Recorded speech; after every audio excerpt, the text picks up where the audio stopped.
लेकिन सड़क किसने बनाई है, एक्सप्रेस किसने बनाया है, मेट्रो किसने बनाई है? जैसे लगता है आपने सैफई की जमीन बेच करके ये सब बनवा दिया है। तुमने घर के अपने पिताजी से पैसा लाते हो बनाने के लिए? तुमने राशन बांटा है तो पिताजी ने क्या बात है?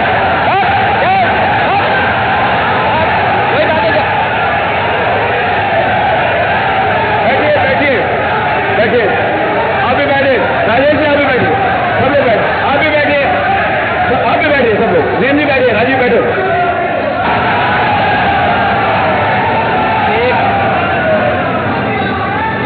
एक घंटे से अधिक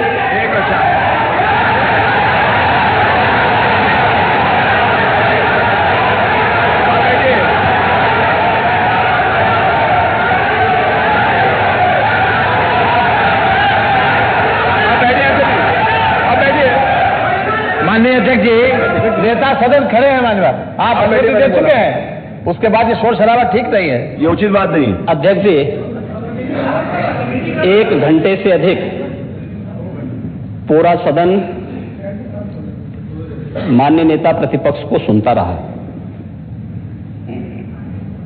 बड़ी शालीनता के साथ उन्होंने अपनी बात कही। विपक्ष के नेता का जो दायित्व था, उन्होंने अपने कर्तव्यों का निर्वहन किया।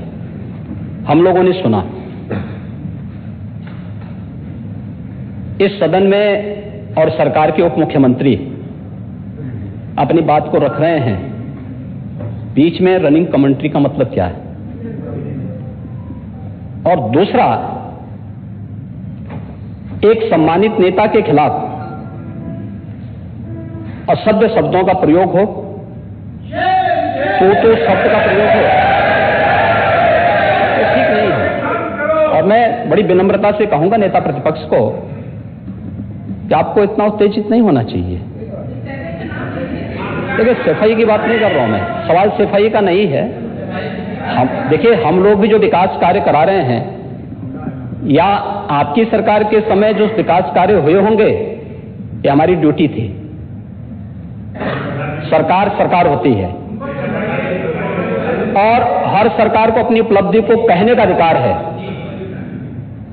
माननीय उप मुख्यमंत्री जी ने बिल्कुल सही कहा कि विकास, आपने कहा, आप विकास की जब चर्चा हुई तो उन्होंने जो बातें कही बिल्कुल ठीक ढंग से की थी। आपके यहां के दूसरे नेता या जब माननीय उप मुख्यमंत्री का यहां पर भाषण संपन्न होता, उसके बाद अपनी बात आप लोग कह सकते थे। लेकिन देखिए, मैं कल भी देख रहा था, कल माननीय वित्त मंत्री जब यहां पे जवाब देने के लिए खड़े हुए, उन पर जिस तरीके की भाषा का प्रयोग उस समय किया गया, आज फिर हम देख रहे हैं। देखिए, लोकतंत्र में हर सदस्य को सदन में अपनी बात रखने का पूरा अधिकार है, और अगर आप कहेंगे तो कैसे इस बात की अपेक्षा रखते हैं कि इस पार से उसका जवाब नहीं मिलेगा? पूरे 1 घंटे से अधिक समय तक पूरा सदन और खासतौर पर सत्ता पक्ष से जुड़े हुए सभी मान्य सदस्यों ने आपकी बात को बहुत ध्यान से सुना। देखिए, सहमत होना ना होना अपना विषय है, नहीं, सवाल दूसरा नहीं। देखिए, सवाल, देखिए, सफाई भी इसी प्रदेश का हिस्सा। अध्यक्ष महोदय, सवाल ये नहीं है, मैं सुनने को तैयार हूं। अच्छा, मुख्यमंत्री बोल रहे हैं, सफाई भी तो इसी प्रदेश का हिस्सा है। नहीं, सफाई, देखिए, भाषा आप उसको बाद में बोल सकते हैं। देखिए, हमारी सहमति असहमति हो सकती है। देखिए, हमारी असहमति असहमति हो सकती है किसी बात पर, हम बाद में इस बात को करेक्शन करा सकते हैं। लेकिन तो मैंने शब्द का प्रयोग नहीं किया जाना चाहिए, और किसी भी असभ्य भाषा का प्रयोग नहीं होना चाहिए। और मैं माननीय अध्यक्ष जी से अनुरोध करूंगा कि अगर इस प्रकार की शब्दावली प्रोसीडिंग का हिस्सा बनी है तो कृपया उसको हटवा दें, क्योंकि ये गलत परंपरा होगी और मैसेज का देश के अंदर खराब जाएगा। हमें हमेशा इस बात को ध्यान में रखना होगा, सदन की मर्यादा का ध्यान हर हाल में बनाए रखना होगा। दूसरा, जब एक सदस्य बोल रहा हो तो सदस्य के बीच में, और खासतौर पर उप मुख्यमंत्री बोल रहे हैं, तो बीच में रनिंग कमेंट्री करना, बीच में धमकी देना, ये चीजें ठीक नहीं है। और मुझे लगता है सदन की मर्यादाएं इससे आहत होती हैं, कोई भी इसको नहीं स्वीकार करेगा। और मैं विनम्रता से कहूंगा, माननीय नेता प्रतिपक्ष को उनका सम्मान है, वे सबसे बड़े विपक्षी दल के नेता हैं, और मुझे लगता है कि इस मर्यादा की अपेक्षा केवल सत्ता पक्ष से ही न करें, विपक्ष भी उस मर्यादा का पालन करेगा। तो दोनों का सम्मान बना रहेगा, और ये सम्मान दोनों का बना रहे। देखिए, सहमति और सहमति लोकतंत्र की ताकत है, या आवश्यक नहीं। हम ये नहीं कहते हमारी बात से सहमत हूं, या मैं ये भी नहीं कह सकता कि मैं आपकी बात से सहमत हूं। जब मेरी बारी आएगी, मैंने तो पूरे 1 घंटे तक आपकी बात को सुना। मेरी बारी जब मेरे दल की ओर से मेरी बारी लगाई जाएगी, मैं उस दिन अपनी बात को यहां पे रखूंगा। मैंने आपके पूरे भाषण को इसीलिए सुना ही नहीं, प्रोसीडिंग मंगाऊंगा, फिर देखूंगा, उसका पूरा जवाब भी दूंगा यहां सदन पे। और मैं उम्मीद करूंगा कि सभी विपक्षी नेतागण उस दिन यहां पर हमारी बात को भी सुनेंगे। लेकिन एक सरकार के वरिष्ठतम नेता में से एक और उप मुख्यमंत्री, जो लगातार दूसरी बार उप मुख्यमंत्री हो रहे हैं, उनके द्वारा अपनी बात को रखा जा रहा हो, मुझे लगता है शालीनता से हमें सुनना चाहिए। अगर हमें लगता है गलत हो रहा है, देखिए बहुत सारी चीजें अगर हम भी इस बात को कहते, बहुत सारी चीजें नेता प्रतिपक्ष भी ऐसी थी जो आपत्तिजनक हो सकती थी, हमने सुना नहीं। हमें जो स्वीकार करना हो वो स्वीकार करेंगे और उसका जवाब देंगे भी, लेकिन बीच में इस तरीके की उत्तेजना दिखाना उचित नहीं है। देखिए, माहौल इससे खराब होता है और अनावश्यक रूप से बाहर मैसेज खराब जाता है। हमारे बारे में टिप्पणियां होती हैं, सदन के बारे में टिप्पणी होती है, हर एक सदस्य की मर्यादा भंग होती है और सदस्य की इसका सम्मान बाहर तार होता है, पब्लिक में इसका मैसेज खराब होता है।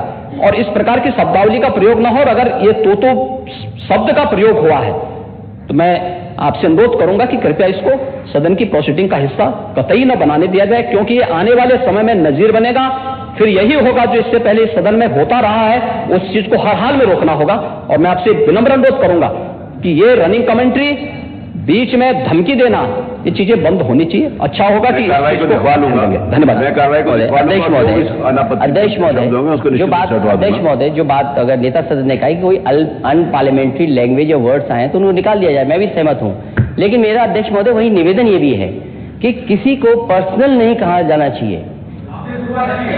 सैफई, आपको बहुत ज्यादा सैफई की जमीन बेच करके हम और आप लोग को जनता हमें मौका देती है अपना बजट खर्च करने के लिए, आपको और हमें मौका मिलता है। मंत्री जी ने कहा ना कि कोई भी वो सरकारी पैसे से होता है। मेरा यही निवेदन है नेता संसद से, इस तरह की बात नहीं आए कि जमीन बेच करके कर दिया जाए। माननीय केवल मैंने ये कहा था कि जो आपके जिले के लिए जो 4 लेन बनी थी वो किसने बनाई थी? माननीय उप मुख्यमंत्री जी। ये बात है, माननीय सब लोग ध्यान से सुने, सब लोग। बीच में माननीय अध्यक्ष महोदय, बीच में जो भी अनुपस्थित, मैंने कहा जो कुछ भी हो। अध्यक्ष महोदय, मैं बीच में जब मैंने अपना भाषण कर रहा था उसमें नेता प्रतिपक्ष खड़े होकर के क्या कहे, शोर शराबे में बात सुन नहीं पाया।